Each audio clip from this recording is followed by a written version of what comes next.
Assalamualaikum warahmatullahi wabarakatuh. Waalaikumsalam warahmatullahi wabarakatuh. Apa kabar Bapak Ibu sekalian? Baik. Allahu Akbar, Masya Allah, luar biasa. Walaupun dengan cuaca yang panas, begitu panas pada siang hari ini, alhamdulillah kita bisa berkumpul di ruang lab SMK Mapolres 1 Palembang dalam rangka kegiatan diseminasi berbagi praktik baik aksi nyata dalam modul 1.4 pada pendidikan guru penggerak, yaitu tentang budaya positif. Next. Ya. Jadi Bapak Ibu sekalian, mohon izin saya Emil Rashidi SPD merupakan peserta dalam pendidikan guru penggerak angkatan ke-10 calon guru penggerak Kota Palembang. Jadi dalam kegiatan ini saya akan mendiseminasikan, menyebarluaskan tentang apa itu budaya positif di sekolah. Next. Jadi dalam budaya positif ini kita akan mempelajari tentang konsep-konsep inti dari budaya positif, yaitu perubahan paradigma belajar. Yang kedua adalah disiplin positif, itu seperti apa. Lalu nilai-nilai kebajikan, kemudian kebutuhan dasar dari manusia, motivasi perilaku manusia, posisi kontrol guru, keyakinan kelas, dan terakhir yaitu segitiga restitusi. Nah, mungkin Bapak Ibu akan asing mendengar kata-kata ini, tapi sebenarnya sudah kita lakukan, hanya saja treatmentnya yang berbeda. Silakan lanjut. Baik. Jadi Ustadz-ustadzah sekalian, kita mungkin sudah pernah mendengar kata student center atau pembelajaran yang memerdekakan murid atau peserta didik. Ya, bagi yang mungkin sudah mengikuti tentang kurikulum Merdeka, baik itu di platform Merdeka Mengajar atau juga ikut dalam webinar, seminar, workshop, itu pasti tahu bahwa perubahan paradigma pendidikan sekarang sudah mengarahkan pada memastikan praktek pembelajaran untuk berpusat pada peserta didik, yaitu student center. Kalau selama ini ada isu bahwa memang pembelajaran yang dulu itu hanya berpusat pada guru. Jadi apa yang guru mau, murid harus nurut. Gurunya maunya anak-anak tuntas semua pembelajaran, jadi muridnya harus ikut. Nah, kalau sekarang tidak, kita sebagai guru lah yang menyesuaikan murid. Berikutnya, jadi Bapak Ibu sekalian, Ustaz-ustazah, jadi pembelajaran dengan paradigma baru ini merupakan pembelajaran yang dirancang menggunakan prinsip pembelajaran berdiferensiasi, ya. Pembelajaran diferensiasi sehingga peserta didik belajar sesuai dengan kebutuhannya, berdasarkan tahap perkembangannya untuk mewujudkan profil pelajar Pancasila dalam diri peserta didik. Jadi ustaz-ustazah sekalian, mungkin ustaz-ustazah di awal pembelajaran atau di awal semester pasti sudah mendiagnosis dengan asesmen diagnostik ada peserta didik yang gaya belajarnya itu auditori, kinestetik, atau visual, ya. Nah, anak-anak dengan gaya belajar itu harus di cover agar mereka nanti mengikuti pembelajaran sesuai dengan minatnya. Jadi mereka tuh termotivasi untuk ikut belajar. Akhirnya mereka dapat memunculkan dimensi profil pelajar Pancasila pada dirinya masing-masing. Berikutnya. Ya, profil pelajar Pancasila. Ya, apa aja dimensi profil pelajar Pancasila? Ada berapa? 6. Ada 6. Apa aja kira-kira? Yang pertama, beriman, bertakwa kepada Tuhan Yang Maha Esa dan berakhlak mulia. Yang kedua, berkebinekaan global. Yang ketiga, mandiri. Keempat, gotong royong. Yang kelima, bernalar kritis, dan terakhir kreatif. Nah, mungkin udah gak asing lagi dengan dimensi profil pelajar Pancasila ini. Jadi dimensi profil pelajar Pancasila ini merupakan karakteristik essentials yang bisa didapat dengan lintas disiplin ilmu. Jadi berkaitan dengan kompetensi atau karakter yang akan kita capai dalam kurikulum Merdeka saat ini. Jadi muaranya pembelajaran kita itu adalah supaya anak-anak mendapati 6 dimensi ini dalam kehidupan mereka, sehingga menjadi karakter-karakter yang kuat nanti. Berikutnya, ya. Jadi ustadz-ustadz sekalian, tentang konsep disiplin positif. Nah, jadi disiplin positif ini kita merujuk dari Bapak Pendidikan Indonesia. Siapa Bapak Pendidikan Indonesia? Ki Hajar Dewantara. Dalam bukunya, ya, dia menulis bahwa di mana ada kemerdekaan, disitulah harus ada disiplin yang kuat. Sungguh pun disiplin itu bersifat self disiplin, yaitu ketika kita sendiri yang wajib kita dengan sekeras-kerasnya, tetapi itu sama saja, sebab jikalau kita tidak cakap melakukan self disiplin, wajiblah penguasa lain mendisiplinkan diri kita. Dan peraturan demikian itulah harus ada dalam suasana yang merdeka. Jadi maksudnya apa?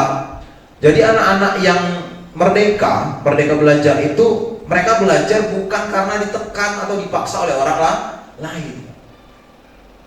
Ya, jadi anak-anak yang merdeka itu yang punya disiplin yang kuat, sehingga mereka datang ke sekolah memang benar-benar untuk belajar. Seperti itu.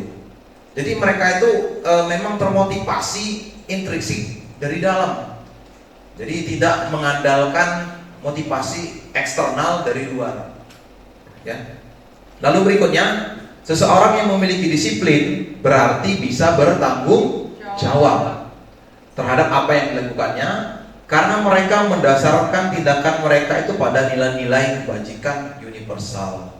Apalagi itu kebajikan universal, ya. Nanti kita bahas juga. Silakan, next. Tuh. Jadi disiplin diri, dikatakan murid itu bisa disiplin apabila dia bisa bertanggung jawab dan memiliki motivasi intrinsik atau tanpa paksaan dari pihak lain. Jadi kalau di perintah-perintah itu sama kayak kita itu sebenarnya dijajah, gitu kan? Seperti itu. Kalau kita belajar dengan terpaksa, itu kan nanti hasilnya tidak akan maksimal. Nah itu, jadi seperti itu. Tapi kalau seandainya dia tidak disiplin, maka kita harus mengarahkan. Ya. Lalu hukuman dalam disiplin positif itu adalah alternatif terakhir. Dalam disiplin positif tidak selalu bersifat hukuman. Karena kita sekarang biasanya kalau kita ngomong masalah disiplin pasti aturan, gitu kan? Berkaitan dengan aturan atau tata tertib. Yang pasti akan ujungnya ya sanksi atau hukuman. Ya, dalam disiplin positif itu merupakan alternatif terakhir, bahkan tidak perlu digunakan sama sekali. Ya.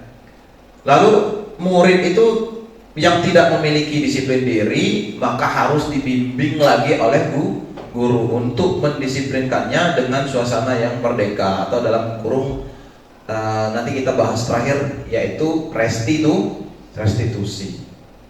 Oke, next. Nah, sekarang kita masuk ke miskonsepsi teori kontrol. Pernah nggak Bapak Ibu sekalian, Ustaz berpikiran seperti ini? Yang pertama, ilusi bahwa guru bisa mengontrol murid. Nak belajarlah kau. Nak kerjakan tugas. Ya, itu sebenarnya ilusi. Ya, kalau kita ibaratkan seperti ini, kalau seandainya murid menggenggam sebuah benda yang berharga bagi dirinya dan itu sifatnya privasi, dia genggam. Ya, saya genggam misalnya tangan. Ya, ada benda dalam tangan saya. Ya, terus Ustaz Eka bilang, "Nak, bukalah," misalnya. Ya kan saya muridnya, "Bukalah. Ibu mau lihat." Lembut-lembut. Ya dibujuk, "Bukalah, Nak." Sampai ke teriak. Kira-kira kalau seandainya saya anggap bahwa ini sangat penting sekali bagi saya, kira-kira saya mau buka atau enggak? Kira-kira? Ustaz Pandu, kira-kira saya mau buka atau enggak? Enggak ya? Ya. Karena dalam teori kontrol kita tidak bisa mengontrol manusia. Kita tidak bisa mengontrol murid. Yang bisa mengontrol murid adalah dirinya sendiri. Kalau seandainya murid itu nurut, tandanya dia mau dikontrol oleh kita. Itu yang sebenarnya terjadi. Bukannya kita yang berhasil mengontrol murid. Itu. Terus ilusi bahwa semua penguatan positif efektif dan bermanfaat. Penguatan positif maksudnya gimana? Misalnya, ini saya contoh ya. Ini mohon maaf, Ustaz boleh. Misal contoh pelajaran matematik. Siapa yang dapat 100, Bapak kasih misalnya permen. Ya. Apakah efektif? Dalam teori kontrol mengatakan bahwa penguatan positif itu nanti justru malah akan membuat peserta didik itu justru malah termotivasi secara eksternal. Jadi kalau seandainya dikasih permen pada saat itu dia akan semangat. Tapi kalau besok lagi ketika sang guru tidak membawa permen, nah lantas dia bilang, Pak, kalau saya dapat 100, saya dikasih apa? Ya kalau ada ya pasti akan semangat. Tapi kalau nggak ada, wah Bapak kecewa saya. Enggak lah, berarti nggak usah lah dapat 100 ya kan. Nah akhirnya justru malah akan membuat semangatnya menurun. Justru malah ketika kita memberikan sesuatu, ya kan, justru akan menurunkan ketelitian bahkan semangat dia untuk terus berkembang, mengembangkan potensinya. Terus next. Sebentar. Nomor 3, ilusi bahwa kritik dan membuat orang merasa bersalah dapat menguatkan karakter. Nah, siapa yang biasa sering kalau misalnya mengkritik, ya, wah teledornya engkau nih, ya kan? Misalnya langsung dihina-hina, ya kan? Maksudnya adalah supaya dia bisa teringat dan jangan mengulangi lagi. Tapi itu justru malah membuat sifatnya karakternya down, ya. Dia merasa bahwa dirinya adalah orang yang gagal. Misalnya disuruh ikut lomba, rupanya dia nggak juara. Wah bodohnya engkau nih katanya, ya kan? Dikata-katain, wah gini, payah sekali kamu. Ya maksudnya tadi supaya dia tuh semangat lagi. Tapi nyatanya yang seperti itu justru malah membuat dia semakin rendah diri, justru malah, ya. Dan terakhir yaitu ilusi bahwa orang dewasa memiliki hak untuk memaksa, terutama memaksa murid. Jadi hal itu justru malah tidak bisa sebenarnya, ya. Jadi itu hanya pemikiran kita saja, ya. Next, lanjut. Ya. Nah, ini berkaitan dengan nilai-nilai kebajikan tadi, berkenaan dengan nilai-nilai yang disepakati secara bersama, ya, lepas dari suku bangsa, agama, bahasa maupun latar belakangnya, dan menjadi fondasi kita berperilaku. Contoh-contoh nilai kebajikan itu seperti halnya dimensi profil pelajar Pancasila. Ya, tadi ada 6 ya, sudah kita sebut. Berikutnya ada juga nilai kebajikan dari IBO, Primary Years Program. Toleransi, rasa hormat, integritas, mandiri, menghargai, antusias, empati, keingintahuan, kreativitas, kerjasama, percaya diri, dan komitmen.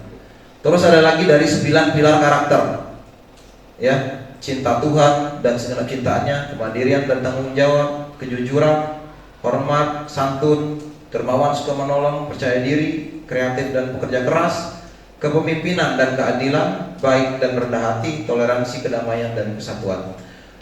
Satu lagi, lanjut. Iya. Nah, jadi ada 5 yang saya cantumkan di sini. Jadi ada dari petunjuk seumur hidup dan keterampilan hidup, lalu juga ada dari The 7 Essentials Virtues. Ya. Nah, kesemua nilai-nilai kebajikan ini, Ustazah, itu nanti akan jadi rujukan kita dalam membuat keyakinan kelas. Nanti kita akan bahas apa itu keyakinan kelas. Lanjut, next. Tuh, kebutuhan dasar manusia. Kita tahu bahwa manusia ini melakukan sesuatu pasti ada tujuan, dan tujuan itu adalah untuk memenuhi kebutuhan dasarnya. Ada 5. 1 untuk kebutuhan yang sangat-sangat dasar, dan 4 kebutuhan itu adalah berkaitan dengan psikologis manusia. Yang pertama itu adalah bertahan hidup. Yang tengah sekali, survival. Kebutuhan itu tuh seperti apa? Contoh, makan, minum, ya kan? Terus pakaian, ya kebutuhan primer. Jadi kebutuhan dasar hidup seorang manusia, ya. Jadi kalau misalnya ada yang bermasalah, misalnya nggak masuk sekolah karena pakaian, itu berarti masalahnya karena kebutuhan bertahan hidup. Oke, ya. Terus yang kedua kita lihat ada kasih sayang dan rasa diterima. Nah, ini tentang psikologi. Yang pertama, love and belonging. Jadi kalau anak-anak yang biasanya caper itu berarti cari perhatian. Nah, itu tandanya kebutuhan dasarnya salah satunya yang tidak terpenuhi adalah rasa kasih sayang, mendapatkan kasih sayang dan rasa diterima. Atau misalnya murung karena kenapa? Tidak diterima oleh teman-teman di kelasnya misalnya. Salah satunya itu. Ya, karena biasanya kalau di kelas itu kadang ada kelompok-kelompok tertentu yang punya sifat atau karakteristik yang sama, ya. Lalu berikutnya ada kekuasaan, power. Nah, ini kekuasaan berarti berhubungan dengan keinginan untuk dianggap, memimpin, berprestasi, diakui. Jadi ada juga orang-orang yang pengen dihargai. Jadi ada yang pengen misalnya dihargai karena apa? Karena misalnya berani, ya kan? Wah, jadi untuk menunjukkan eksistensinya, misalnya dia mukul kawannya, jual. Itu salah satu. Atau misalnya karena pengen dianggap kaya, jadi dia royal. Wah, belanjain semua teman-temannya. Rupanya yang dia pakai duit belanja emaknya misalnya. Nah, itu salah satunya, ya kan? Lalu juga kesenangan, bermain, humoris, antusias, ketawa. Misalnya ada anak-anak, kan? Pengen seneng-seneng, akhirnya dia main-main, siram-siram air, akhirnya kuas cat dilempar, jual, kena orang. Itu kebutuhan dasarnya kesenangan. Terus ada kebebasan. Nah, pengen bebas. Misalnya ustazah mengajar mata pelajaran yang misalnya di kelas ada 1-2 anak yang hobinya di luar. Jadi ketika ustazah mengajar, nanti anak itu nggak ada. Tapi ketika ustazah keluar diganti dengan guru lain, dia ada. Nah, hobi di luar ketika jam pelajaran yang memang jam-jam tertentu. Artinya ada masalah di bagian kebutuhan dasar tentang kebebasan. Dia pengen suasana baru karena dia butuh pilihan. Dia nggak mau dengan satu cara misalnya. Nah, biasanya ada anak-anak yang seperti itu, mencoba hal-hal baru dan mampu mengendalikan arah dirinya. Oke? Masih fokus? Masih. Ya, kalau ngantuk ngomong ya. Nanti kita ice breaking. Lah ketakutan. Oke. Kopi ya? Nanti next. Oke, kita lihat apa perbedaan antara hukuman, konsekuensi dan restitusi. Nah, kalau misalnya kita contohkan, ya, ini kan di awal. Kalau hukuman itu sesuatu yang menyakitkan harus terjadi. Kalau konsekuensi sesuatu harus terjadi. Kalau restitusi menjadi atau merupakan pilihan. Hukuman membuat anak jadi tidak nyaman dalam waktu yang panjang. Konsekuensi itu tidak nyaman untuk murid untuk jangka waktu pendek. Kalau restitusi menguatkan murid dalam waktu jangka panjang.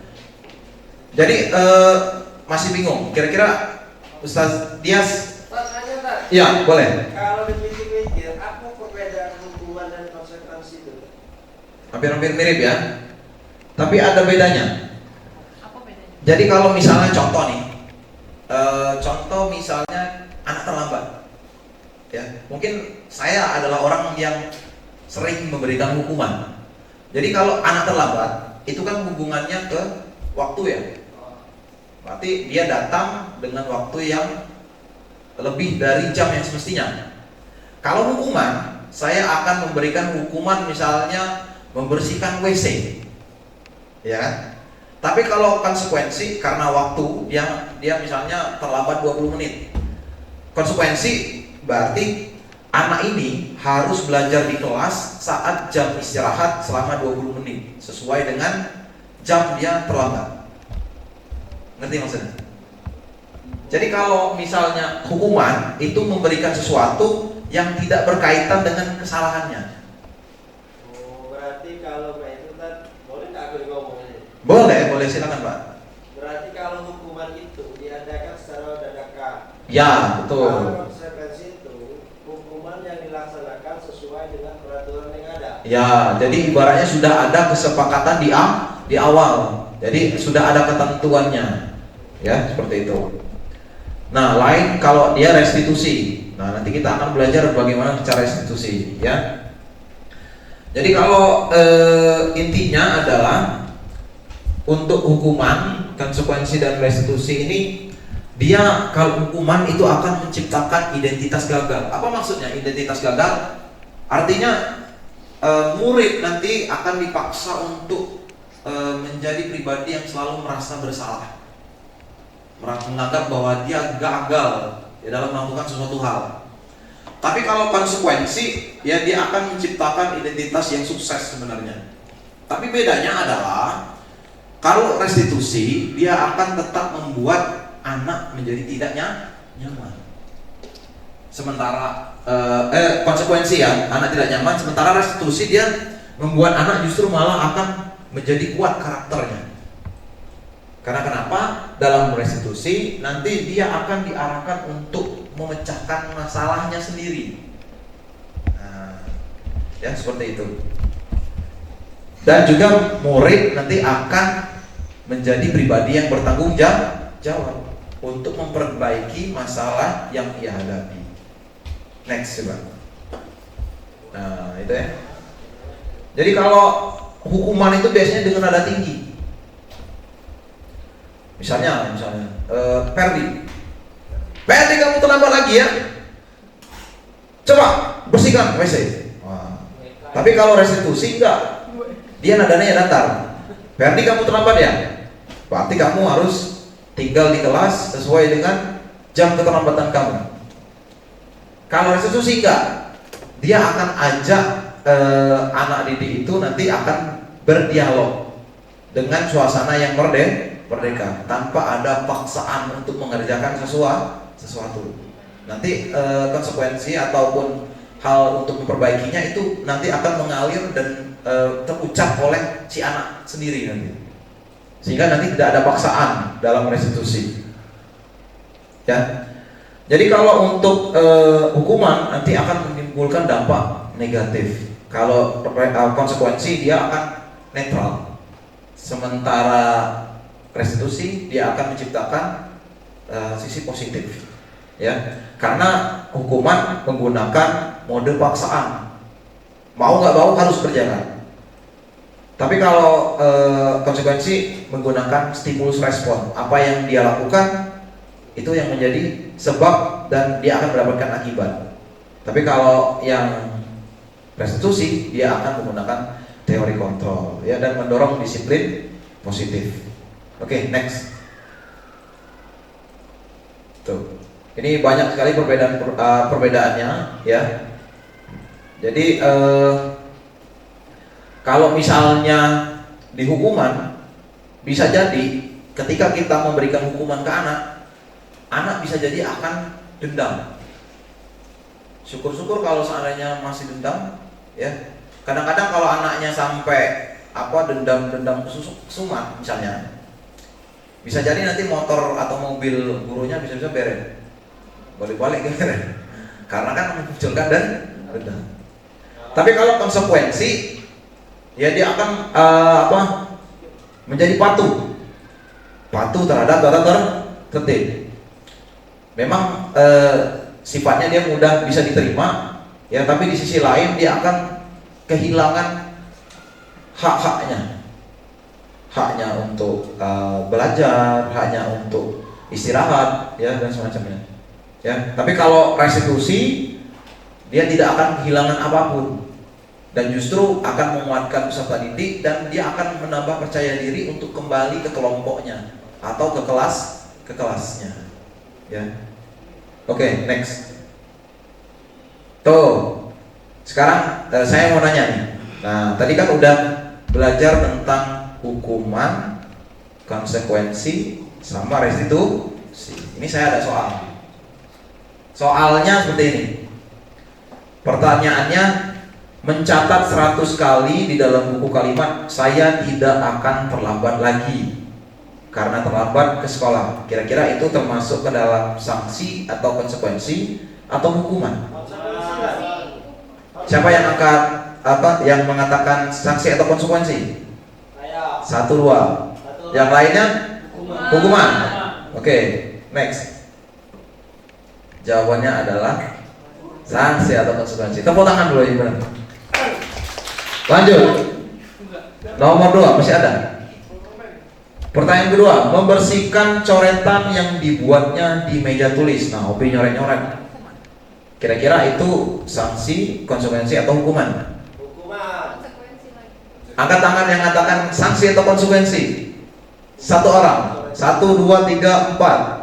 Ustazah Eka, Ustazah Kiki, Tias, Ustaz Tias sama Ustaz Ridho. Ustaz Habis. Oke, yang lain hukuman. Sanksi.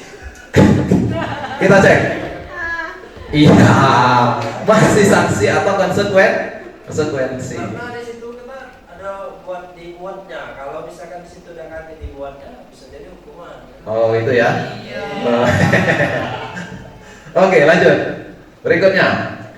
Pertanyaan ketiga, murid diminta untuk push up 15 kali karena tidak menggunakan masker ke sekolah.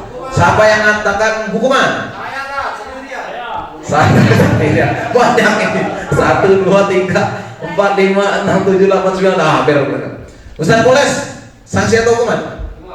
Hukuman ya. Oh, boleh lah. Oke, kita cek jawabannya. 3, 2, 1. Ya, hukuman ya. Jadi yang seperti ini bentuknya hukuman. Lanjut. Cek. 1 lagi. Pertanyaan keempat, lari mengelilingi lapangan basket 2 kali karena terlambat hadir di sekolah. Siapa yang bilang sanksi atau konsekuensi? Sapoles? Sanksi atau konsekuensi? Hukuman. Oke. Hukuman semua ya? Oke, kita coba cek. 3, 2, 1. Ya, tepuk tangan dulu untuk semuanya. Berarti udah ngerti ya. Artinya kalau dia sanksi atau konsekuensi itu berkaitan langsung dengan apa yang dia perbuat, ya. Tapi kalau hukuman itu apa ya? Akibat, tetapi tidak berkaitan dengan kesalahannya. Ya kayak tadi nggak pakai masker tapi disuruh push up, itu kan nggak nyambung kan? Atau misalnya tadi terlambat tapi disuruh lari. Nah itu. Oke, lanjut. Nah, jadi apa perbedaannya? Ini stimulus respon itu sama kayak konsekuensi atau sanksi. Sementara teori kontrol itu sama kayak restitusi. Jadi kalau sudut pandang dari stimulus respon bahwa kebutuhan kita tuh harusnya sama. Tapi teori kontrol menyatakan kebutuhan kita itu berbeda. Ya. Jadi menganggap manusia itu unik memang. Yang kedua, semua orang itu melihat hal yang sama, ya. Jadi perilaku itu yang baik semuanya ya sama, universal. Tapi kalau ada yang bilang setiap orang memiliki gambaran yang berbeda di teori kontrol. Yang ketiga, kita mencoba mengubah orang agar berpandangan sama dengan kita. Jadi kamu tuh harus sama pandangannya dengan saya. Itu dalam teori stimulus respon. Tapi kalau teori kontrol, kita berusaha memahami pandangan orang lain tentang dunia. Lanjut, perilaku buruk dilihat sebagai suatu kesalahan. Ya, karena konsekuensi, jadi kalau dia buruk berarti salah itu artinya. Tapi kalau di teori kontrol, semua perilaku itu memiliki tujuan. Stimulus respon, orang lain bisa mengontrol saya. Di restitusi, hanya Anda yang bisa mengontrol diri Anda sendiri. Di stimulus respon, saya bisa mengontrol orang lain, ya, yang ilusi tadi ya. Nah, di teori kontrol, Anda tidak bisa mengontrol orang lain. Yang berikutnya, pemaksaan ada pada saat bujukan gagal. Jadi kalau bujuk siswa nggak mau, ya paksa harus ikut, wajib. Nah, itu ya, itu stimulus respon. Tapi kalau di teori kontrol, harus ada kolaborasi, konsensus menciptakan pilihan-pilihan baru. Dan terakhir, di stimulus respon itu model berpikir menang atau kalah, ya. Ya kalau misalnya bisa menang, kalau gagal dia kalah. Tapi kalau di teori kontrol enggak, dia berpikirnya selalu menang, win-win, ya. Harus ada win-win solution. Wah, gitu. Ya. Jadi teori kontrol itu berpandangan bahwa memang menghargai manusia, bahwa manusia itu unik dan punya karakteristik yang berbeda-beda. Oke, lanjut next. Nah, sisi ice breaking. Oke, sekarang kita berdiri. Nah, biar nggak ngantuk ya. Ini jam-jamnya ngantuk ini. Makanya dikasih ice breaking sedikit. Ya. Baik Ustaz, jadi ice breakingnya adalah ice breaking tentang permainan guru berkata. Nah, guru berkata. Bisa kan? Oke, siap. Jadi kursinya agak digeser-geser sedikit karena saya yakin nanti Anda harus memerlukan ruang yang agak lebar sedikit. Jadi kalau saya bilang guru berkata, maka Ustazah akan melakukan kalimat yang berikutnya ya. Jadi harus mengikuti ya. Tapi kalau tidak ada kata guru berkata, maka jangan lakukan. Jadi lakukan apa yang ada passwordnya tadi, guru berkata. Oke, paham ya? Oke. Guru berkata, mundur satu langkah. Guru berkata, pegang pundak. Pegang orang lain. Pegang pundak orang lain.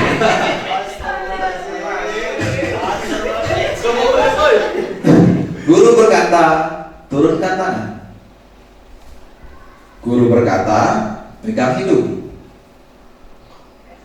Guru berkata, pegang kuping. Kamu pegang hidung pula. Guru berkata, turunkan tangan. Silakan dulu.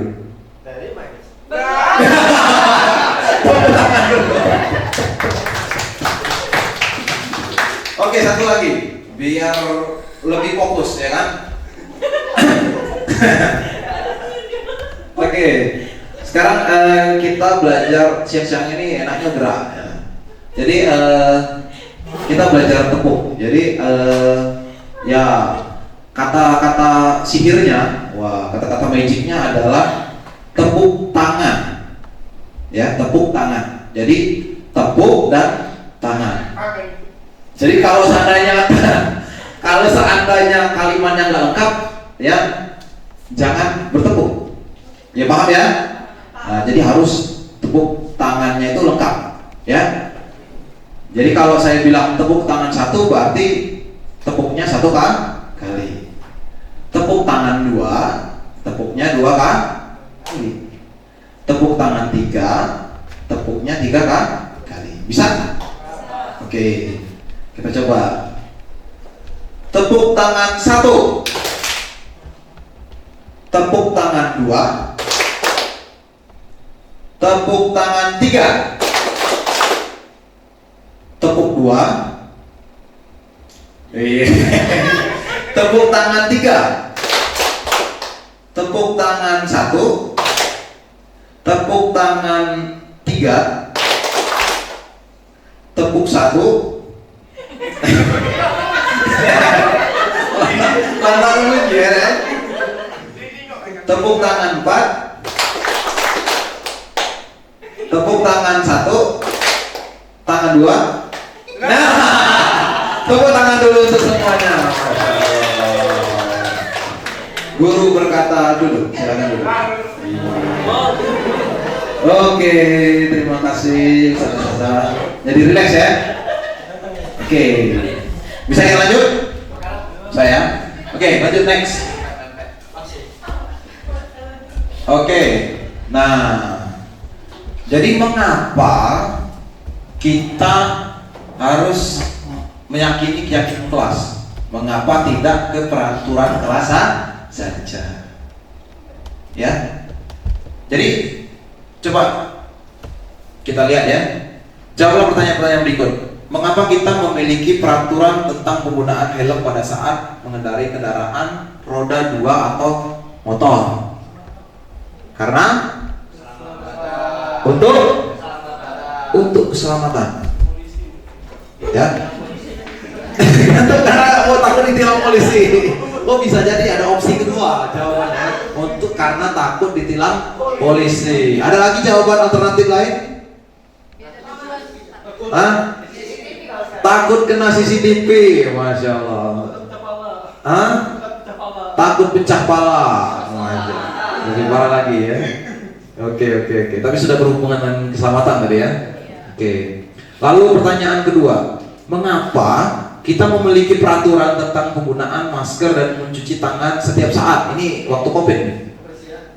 Untuk kebersihan atau untuk kesehatan atau keselamatan. Ya. Jadi kita punya peraturan sebenarnya karena kita ada tujuannya. Tujuannya tadi untuk keselamatan atau untuk kesehatan. Next. Jadi intinya nilai-nilai keselamatan atau kesehatan itu merupakan sesuatu yang kita sebut sebagai keyakinan. Ya. Jadi nilai-nilai kebijakan universal yang kita lihat tadi, ada daftar-daftarnya tadi, ada 5 versi ya.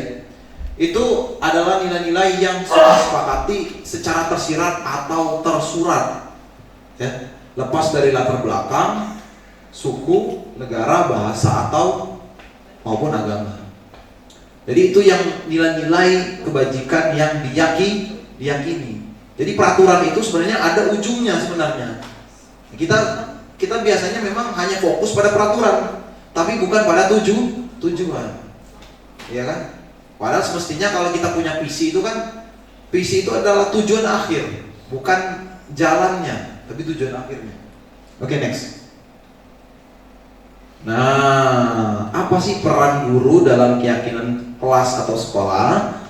Jadi guru itu berperan dalam mewujudkan terbentuknya keyakinan sekolah atau kelas melalui kesepakatan antara murid, guru maupun kepentingan lainnya.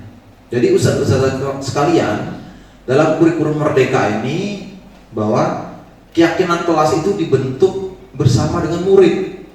Kalau biasanya peraturan itu yang bentuk siapa sih? Pihak sekolah ya kan? Guru ataupun kepala sekolah. Ya. Komite ini enggak? Ikut enggak? Bisa ya? Bisa saja. Tapi kalau untuk murid enggak ya.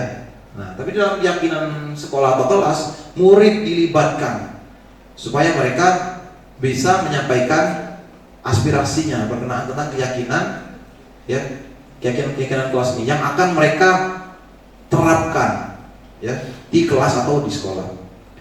Jadi keyakinan kelas ini atau sekolah merupakan pernyataan universal dalam bentuk positif. Jadi kalau misalnya ada keyakinan jangan berikut, berarti diubah karena kata jangan itu negatif. Jadi diubah jadi misalnya apa? Tolong ribut. Justru malu parah. Tolong ribut. Iya, jadi bisa kita ubah misalnya dengan kata saling menghormati. menghormati. Jadi nilai-nilai kebajikannya yang positif. Gitu.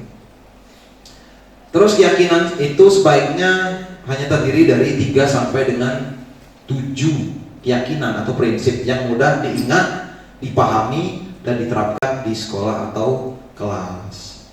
Nah, jadi ustaz-ustazah terutama khususnya yang akan jadi wali kelas, ya, itu perlu dan pentingnya untuk membentuk keyakinan kelas di kelasnya masing-masing, supaya nanti di next akhir nanti kita akan belajar bagaimana caranya melakukan segitiga restitusi untuk melayani peserta didik yang mungkin melakukan kesalahan baik itu di kelas ataupun di sekolah. Next. Tuh. Ini salah satu video yang saya ambil di kelasnya Miss Kananda 10 TJKT 1 karena saya ngajar kelas 10 TJKT 1. Silakan. Ya. Suaranya.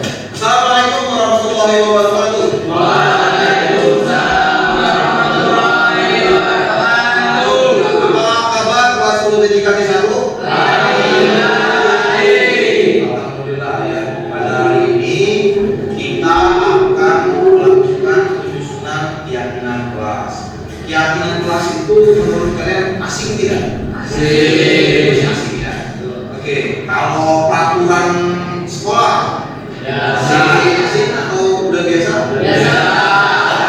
Oke. Kalau peraturan sekolah itu disusun oleh pihak sekolah tanpa melibatkan keluarganya termasuk murid. Tapi kalau keyakinan kelas disusun secara bersama-sama melibatkan murid. Ya, isinya berupa pernyataan-pernyataan yang bernilai positif. Ya, yang sifatnya universal, positif dan diterapkan di kelas kita ini. Ya, seperti itu. Dan kita akan junjung selama keyakinan kelas ini kita setujui. Ya, nanti kita akan buat keyakinan kelas ini menggunakan aplikasi Jamboard yang kalian yang sudah pernah install sebelumnya, lalu dibuat di sticky note. Ya, tulislah nilai-nilai keyakinan kelas, nilai-nilai yang akan kami junjung dan terapkan di kelas kalian. Ya, tapi tidak negatif. Contoh, jangan ribut di kelas. Nah, itu negatif. Tidak ada kata jangan.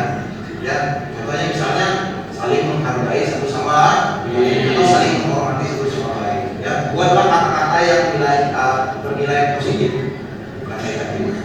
Bisa dipahami? Ya. Oke, selanjutnya silakan Anda tulis di sticky note yang ada di Google Jamboard, ya. Lalu tulislah keyakinan kelasnya. Next.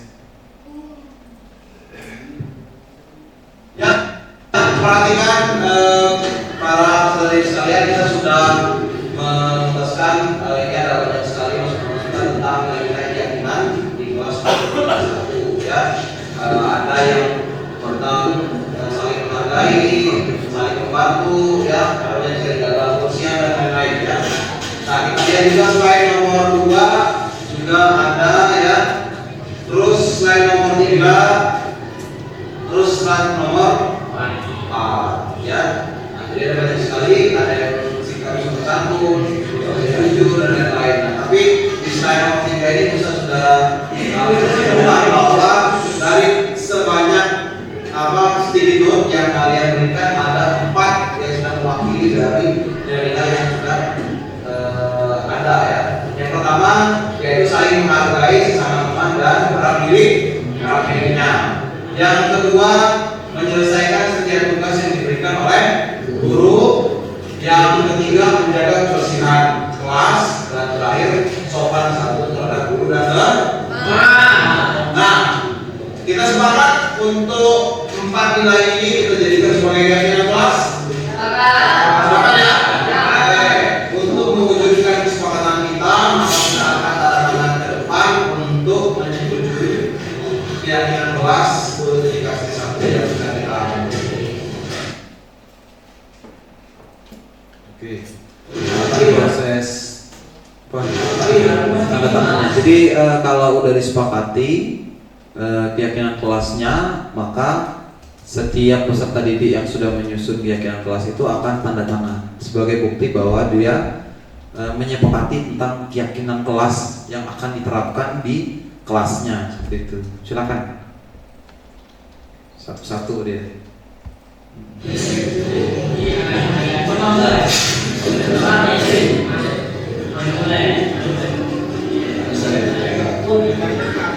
Yang kedua Ahmad Fakri.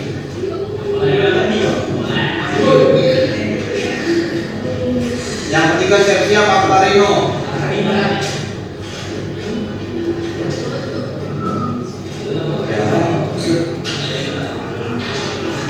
Berikutnya Bunga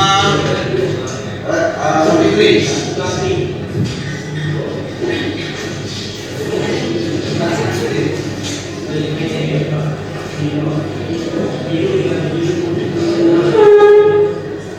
Kira Asyik.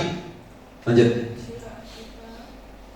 Ya, ini hasil keyakinan kelas di kelas 10 TJKT 1, yaitu ada 4, yaitu saling menghargai sesama teman dan barang miliknya.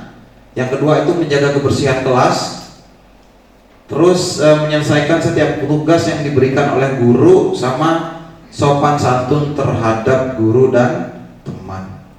Nah, ini nanti bisa dipakai dan saya titip supaya ini juga bisa dipakai di kelas 11 TJKT 1. Apakah ini bisa diubah?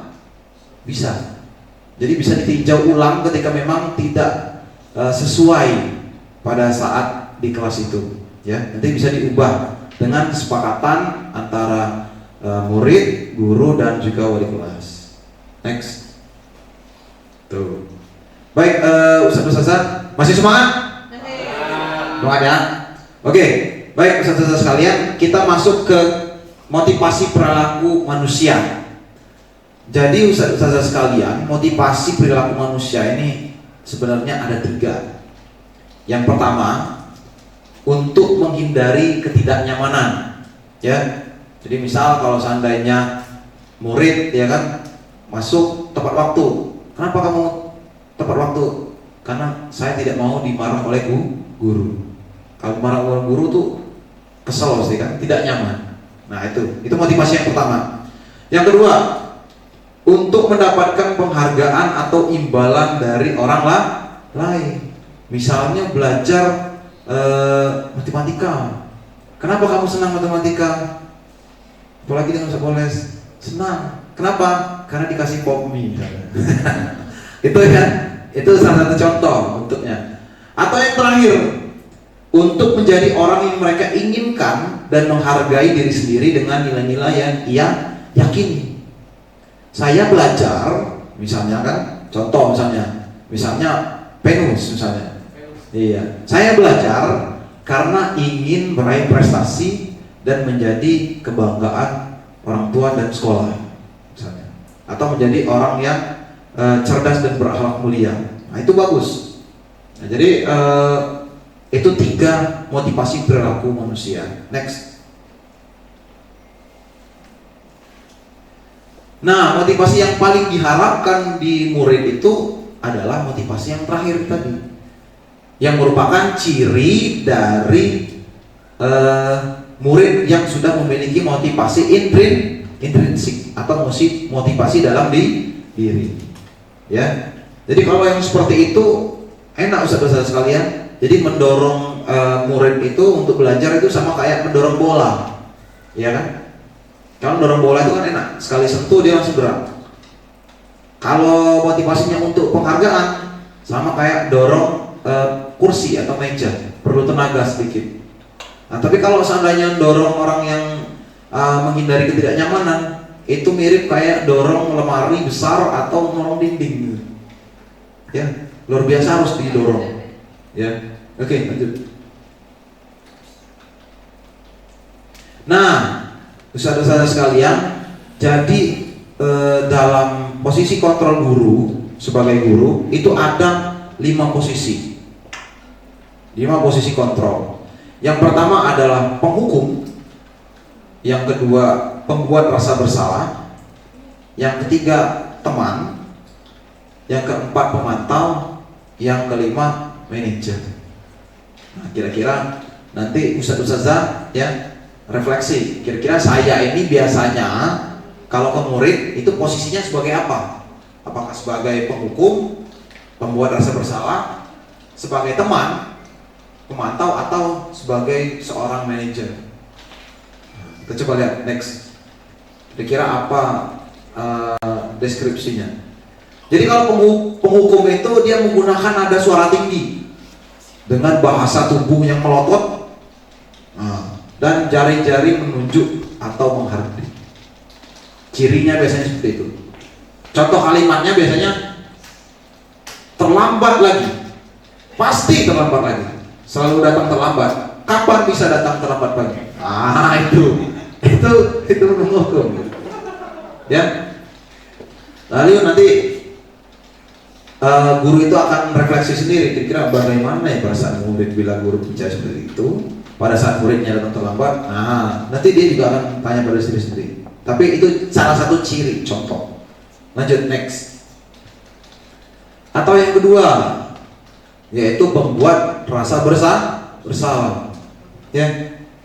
Jadi membuat rasa bersalah ini dia menggunakan nada suara yang lebih lembut. Ya. Dia menggunakan keheningan untuk membuat orang lain merasa tidak nyaman, bersalah atau rendah diri.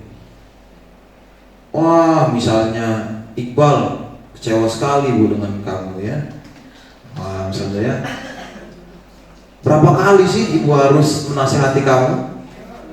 Iya, malu Ibu dengan misalnya dengan Ustadz Adlan. Kena tegur terus Ibu karena kamu. Itu salah satu contohnya ya, misalnya. Bagaimana kalau seandainya orang tua kamu tahu kamu berbuat seperti itu? Wah, gitu ya. Itu posisi kontrol seorang guru. Dia nanti akan membuat anak ini merasa bahwa dirinya itu gagal terus. Jadi dia merasa gagal dan mereka merasa bahwa orang itu merasa bersalah karena dia, gitu kan? Lanjut next. Lalu teman. Nah, siapa nih yang biasanya sering menganggap bahwa murid itu adalah teman? Jadi kalau yang seperti ini, jadi guru ini sifatnya dia tidak akan menyakiti murid, namun tetap berupaya mengontrol murid dengan persuasi, mengajak, bujukan, ya. Ya, dia akan melakukan bujukan, ya. Dan itu akan mendapatkan dampak yang negatif atau positif. Positifnya akan terjalin hubungan baik antara guru dan murid.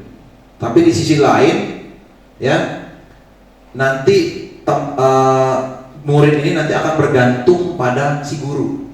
Jadi menganggap bahwa guru ini adalah temannya. Kalau misalnya ditegur sama guru lain, dia nggak mau. Jadi bergantung pada si guru tadi. Ya, jadi mereka akan berkata, ayo bantulah demi Bapak ya. Ayo, ingat tidak bantuan Bapak selama ini apa? Ya. Atau ya sudahlah, kali ini tidak apa-apa, nanti Ibu bantu bereskan. Jadi menolong anak, ya.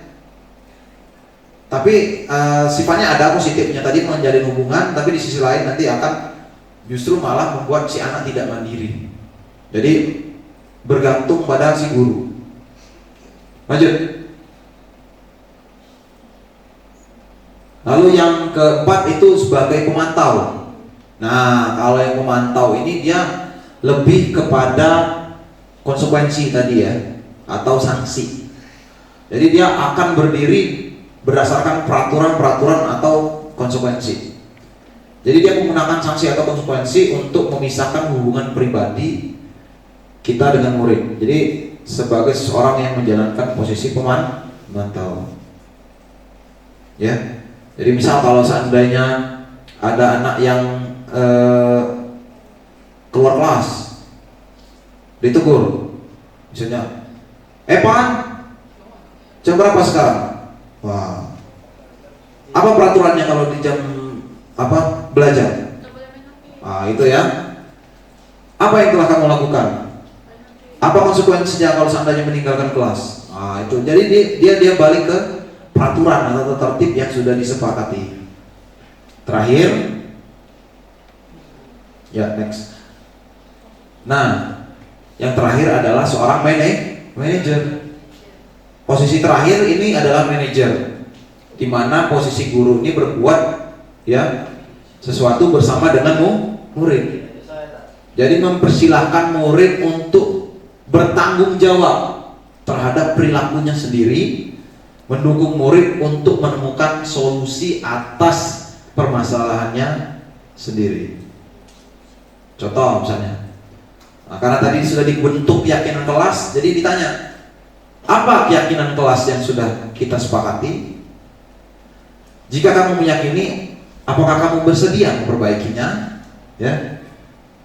Jika kamu memperbaiki ini, hal ini menunjukkan apa tentang dirimu, sama apa rencana kamu untuk memperbaiki hal ini. Jadi dia akan kembali ke keyakinan kelas yang sudah dibentuk bersama. Ya, next. Nah, nanti ke manajer ini adalah posisi untuk kita bisa restitusi ya. Oke, sehingga nanti akan memberikan penguatan karakter dan ini akan membuat peserta didik menjadi lebih baik dan lebih kuat karakternya atau identitas sukses. Next. Nah, kita akan masuk ke kuis yang kedua. Ustaz ada akun Quizizz kira-kira? Atau Gmail aja lah.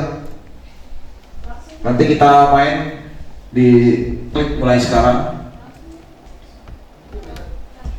Mulai sekarang. Oh enggak, coba kembali.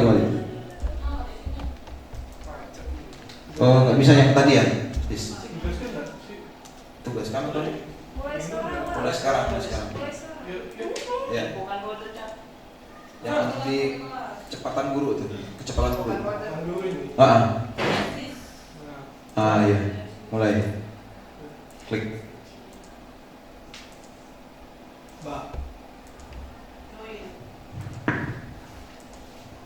Tuh. Silakan Ustazah untuk masuk kode Quizizz-nya 846 820. Silakan. Nanti kita bisa main sedikit. Kira-kira Ustazah udah paham belum tentang 5 posisi kontrol guru? Posisi apa? Kontrol Bapak. Iya. Memang Bapak hendarnya ini biasanya ngopi dia. Nah itulah termasuk kata Pak Guru tadi Pak. Iya. Oke. Lanjut. Kalau mau scan QR boleh atau langsung pakai kodenya 846 820. Oke.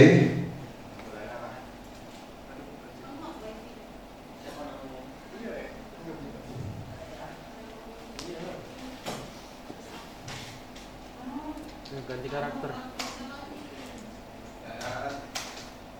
Pakai ini aja Pak. Klik di Google join myquiz.com. Ya atau quizizz.com juga langsung bisa.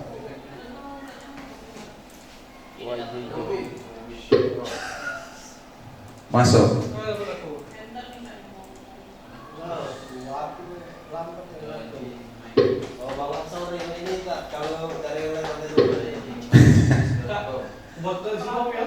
Gimana?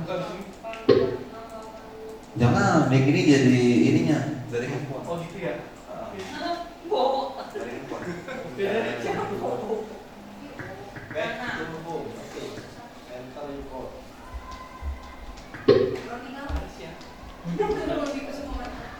Coba terus yang ini. Supaya mulai.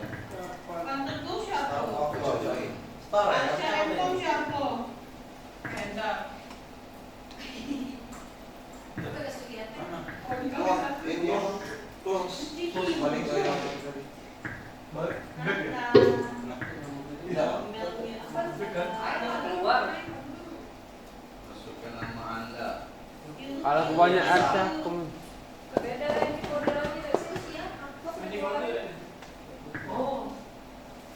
Saya lain-lain deh.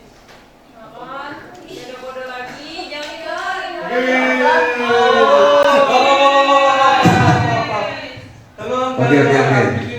Kodenya berubah nih. 815309. Mana gantinya cuy? Ya, baru masuk satu.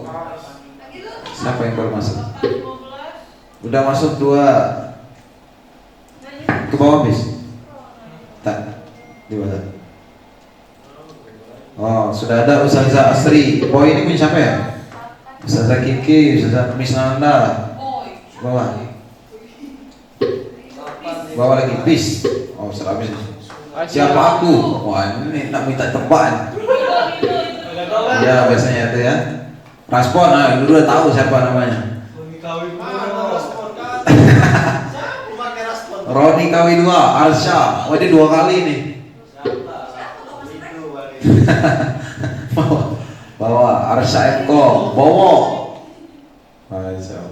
Sudah ada berapa nih jumlahnya? 2, 4, 6, 8. Baju dulu tadi kita. 10, 12, 12. Berapa orang? Satu lagi berarti. Ustaz Polres belum? Udah itu. Sudah masuk? Sudah? Siapa?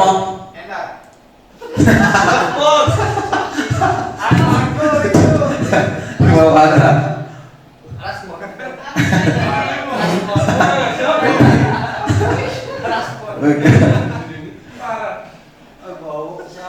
Wow.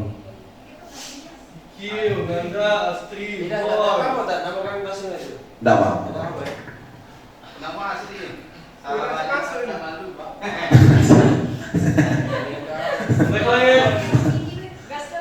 Sudah? Sudah bisa? Gas ya?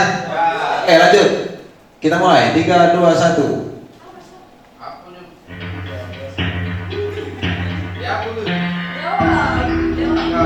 Saya kecewa sekali dengan kamu. Nah, ini posisinya posisi apa nih? Lewati.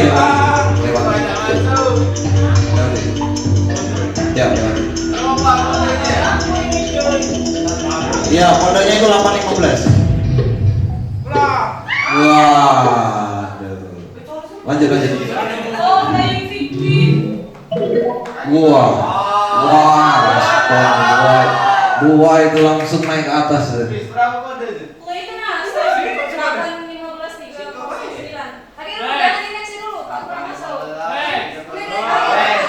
815 309.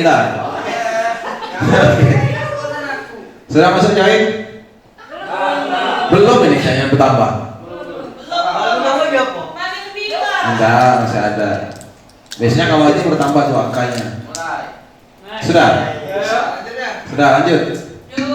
Nah, angkat tangan deh. Lanjut. Nah, itu mulai.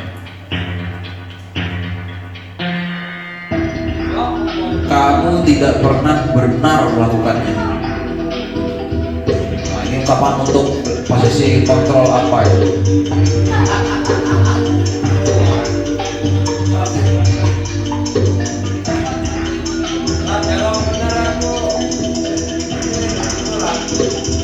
Oh, benar. Kok bisa? Thomas Frank. Jawabannya pasti menghukum. Ada 4 yang benar ya. Next, lanjut. Kita belajar untuk menganalisis 5 posisi kontrol guru ya. Nah, ayolah lakukan demi saya ya. Nah, tadi itu untuk apa? Sifatnya dia persuasif. Tampilkan grafik. Oh.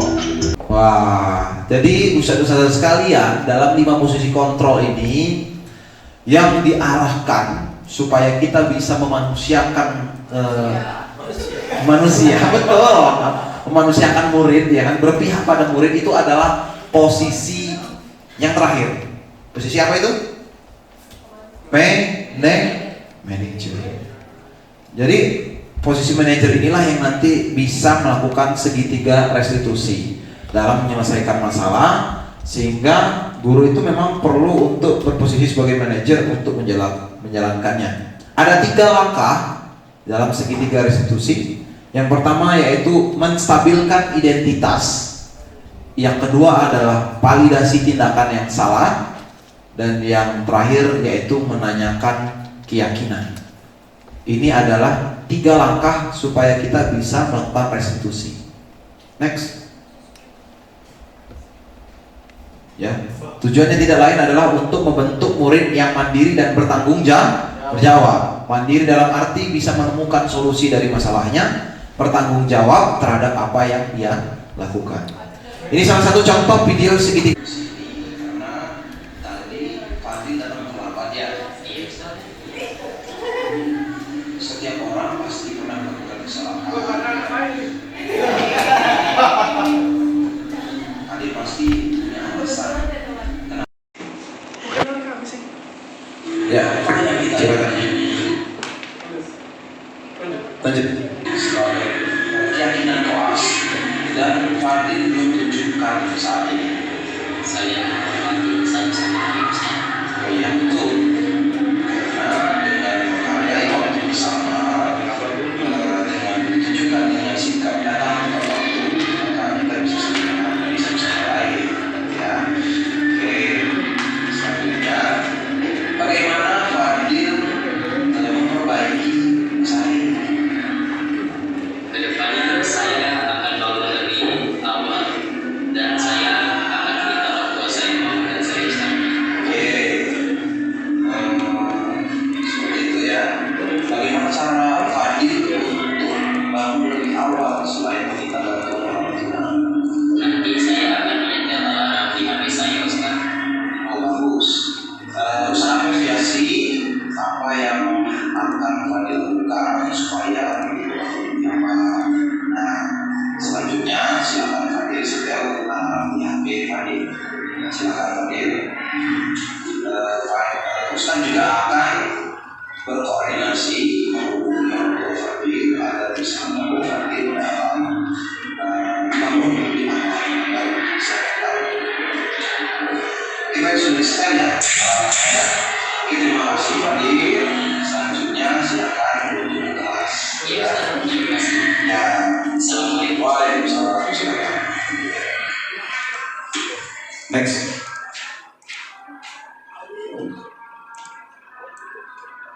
Oke, baik, itu tadi video dari contoh penerapan segitiga restitusi berkenaan tadi ada 3 langkah ya, identifikasi, validasi, menstabilkan identitas, jadi membuat Fadil tadi tidak merasa murung ya. Jadi kita kasih tahu dengan kalimat tadi apa tadi? Tidak ada manusia yang sempurna misalnya, atau misalnya setiap orang pasti pernah melakukan kesalahan. Jadi anak itu tidak merasa bahwa dia memang benar-benar gagal gitu ya. Terus tadi validasi tindakan yang salah. Nah, Fadil kira Ustaz tidak mempermasalahkan tidak mencari benar dan salahnya, tapi Ustaz hanya membantu untuk memperbaiki kesalahanmu. Apakah kamu mau saya bantu untuk memperbaiki kesalahanmu? Mau, seperti itu kan? Nah, baru lanjut menanyakan tentang keyakinan kelas. Apa sih keyakinan yang belum kamu tunjukkan? Nah, dia tadi jawab saling menghargai satu sama lain, seperti itu. Artinya menghargai waktu ya, dalam arti menghargai waktu. Kalau disiplin itu berarti menghargai waktu bersama, waktu dirinya dan waktu gurunya atau orang lain, seperti itu. Dan akhirnya diarahkan untuk memperbaiki masalah dengan solusi yang dia punya. Mungkin itu saja dari saya dan selaku narasumber. Mohon maaf apabila ada kesalahan. Kepada Allah kami mohon ampun dan kami akhiri dengan ucapan Assalamualaikum warahmatullahi wabarakatuh. Ya, tepuk tangan untuk kita.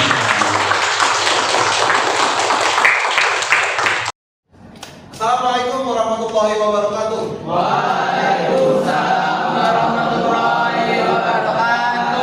Apa kabar kelas 10 TJKT 1? Alhamdulillah ya. Pada hari ini kita akan melakukan penyusunan keyakinan kelas. Keyakinan kelas itu menurut kalian asing tidak? Asing. Masih asing ya. Oke, kalau peraturan sekolah masih asing atau udah biasa? Biasa. Oke.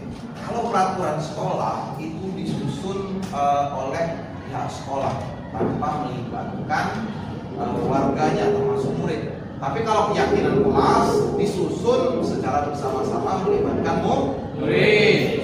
Ya, isinya berupa pernyataan-pernyataan yang bernilai positif. Ya, yang sifatnya universal, positif dan diterapkan di kelas kita ini. Ya, seperti itu.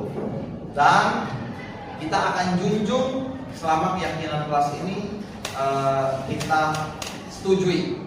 Ya, nanti kita akan buat keyakinan kelas ini menggunakan aplikasi Jamboard. Mungkin kalian sudah pernah install sebelumnya, lalu dibuat di sticky note.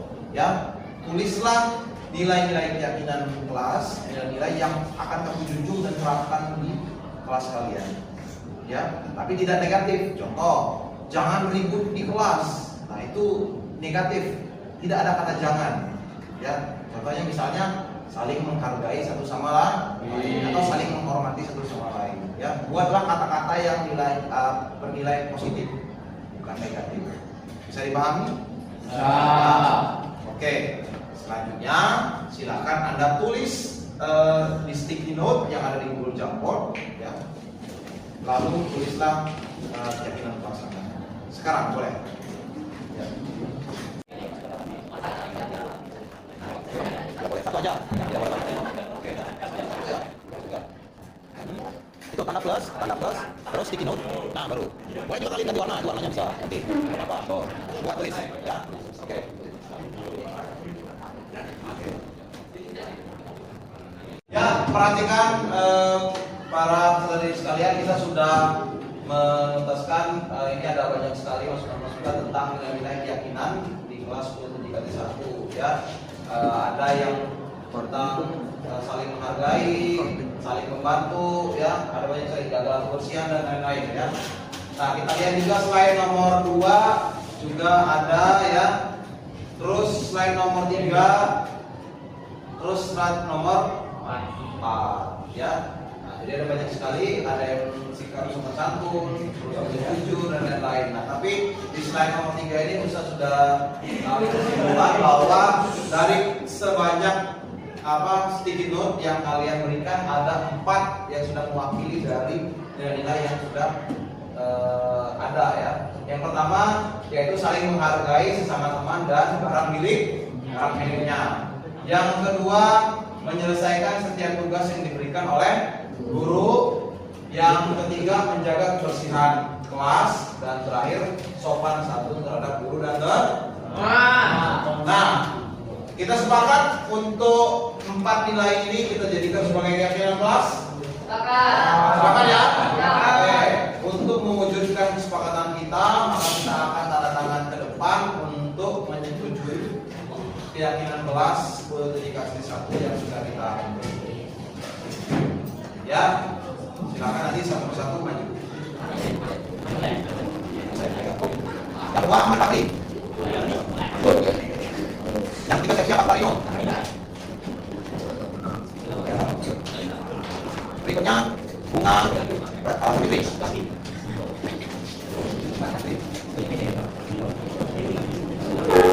Kira Sipa. Berikutnya Dabdi Aditya.